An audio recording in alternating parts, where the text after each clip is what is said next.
2017 అక్టోబర్లో భూమి అంతరించిపోతుందని సరికొత్త ప్రచారం ఊపందుకుంటుంది. 2003 నుంచి పలు సందర్భాల్లో భూమి అంతరించిపోతుందని ఇలాంటి వార్తలు వినిపిస్తూనే ఉన్నాయి.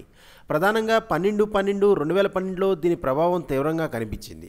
అయితే ఇవన్నీ ఒట్టి పుకార్లేనన్న విషయం చాలా సందర్భాల్లో తేటతెల్లమైంది. అయితే తాజాగా 2017 అక్టోబర్లో భూమి అంతరించిపోతుందనే విషయాన్ని డేవిడ్ మీడ్ అనే రచయిత ప్లానెట్ 10 2017 అరైవల్ అనే పుస్తకంలో పేర్కొన్నారు. కుట్ర సిద్ధాంతకర్తలుగా పేర్కొనే కొందరు 100 ఏళ్ల క్రితం కక్షలోని ఇతర గ్రహాలను నిబురు అనే గ్రహం విచ్ఛిన్నం చేసిందని, ఇది సౌరవ్యవస్థలో 10వ గ్రహం అని చెబుతున్నారు. ఇప్పుడు ఇది భూమికి దక్షిణ ధ్రువం వైపు నుంచి దూసుకొస్తుందని చెబుతున్నారు. ఇది ఒకటే రావడం లేదని, తనలాంటి మరో 7 విచ్ఛిన్న గ్రహాలను కూడా వెంట పెట్టుకుని వస్తుందని వారు చెబుతున్నారు. గురుత్వాకర్షణ ప్రభావం నుంచి సౌర వ్యవస్థ నుంచి బయటపడిన ఈ గ్రహం 2017 అక్టోబర్లో భూమిని తాకే అవకాశం ఉందని వారు అంచనా వేస్తున్నారు.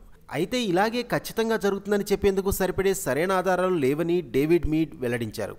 ఈ నిబిరు గ్రహం ఏ దిశగా వస్తుందనే విషయాన్ని గుర్తించడం కష్టమని ఆయన తెలిపారు.